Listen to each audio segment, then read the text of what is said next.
next thing on the podcast is Andy's top tips. So Andy's top tips for both Garmin and SatMap. So the Garmin tip, it's something we've already mentioned. I'm just going to go into it in a little bit more detail. If you've bought a unit from us now that has this new mapping called Topo Pro, whether it be the 1 to 25 or 1 to 50 version, we recommend that you set up a new what we call the new activity profile if you're using the Oregon 700s or eTrex Touches for the national parks to get the best out of this new mapping. Now, if you're buying a unit from us, we'll actually set that profile up now for if you want, but you may have bought a unit from us and then bought the mapping at a later date, so you need to set up that profile. So basically in your units, if you've got a Garmin new generation Oregon 700 eTrex Touch, you're just going into your setup and you've got an option in setup called activities. It just says create new activity, and you get the option to give it a name, something like Hike National Park, pick a symbol, and then the main thing is you go in and tell it that you're hiking and the routing. We've done a video showing you how to do this, and it just means if you're using this new Topo Pro mapping and you're in a national park, rather than having to change settings you've already got for when you're not in a national park, you've got a new profile set up. So that's what I'd recommend you do with a Garmin. And as Andy says, there's a video and our online resource. So if you go to our website, gpstraining.co.uk, click on the online resource, and you can log into the online resource, and we've put a video in the top tips. I think Garmin top tips. So in the Garmin top tips, we've only got it for the Oregon 700 at the minute, but that actually covers the eTrex Touch, and we will, for those of you using an older style, like a Montana or a 64S unit with OS mapping, we are going to show you how you go into basically set up and profiles on that unit. Yeah. We'll be doing some videos in the coming weeks showing you how you set up a profile on those units. That's brilliant. So that's your Garmin top tip for this month, and SatMap now, Andy. Yep, so SatMap, again, it's coming on from what we said earlier about checking for updates and these new beta updates.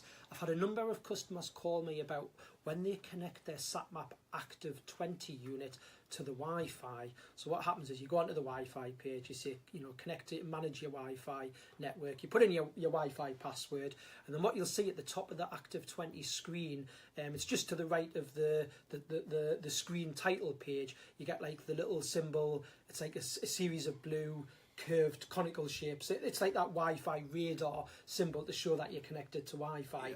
They're a blue colour. Now, what a lot of customers are trying to do is then do the software update, manage updates, and it's not happening. It's not showing that there's any updates available. What you've actually got to do when you connect your Active 20 to Wi-Fi, it then has to connect and sync with SatMap server.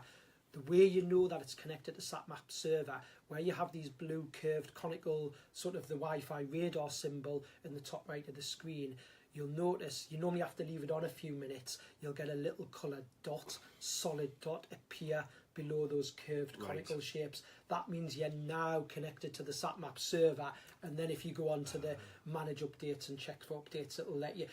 When you go onto the Wi-Fi, it doesn't automatically. Sometimes it must depend on what their server's doing. Yeah. You have to just give it a few minutes to connect and look for that little solid dot. That's brilliant. I never knew that. That's a really good top tip for SatMap users.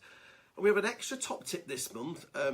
Comment on our podcast feed from a guy called Ken. Now, I think Ken must be using the 125,000 Topo Pro mapping, because he says, maybe a tip for your next podcast.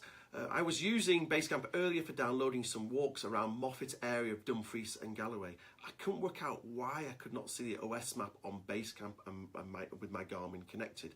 It turns out that they're calling this area the north of England rather than southern Scotland. So if people don't know, with the Topo Great Britain Pro, it's not just one map set, is it? It's a 4 or 5.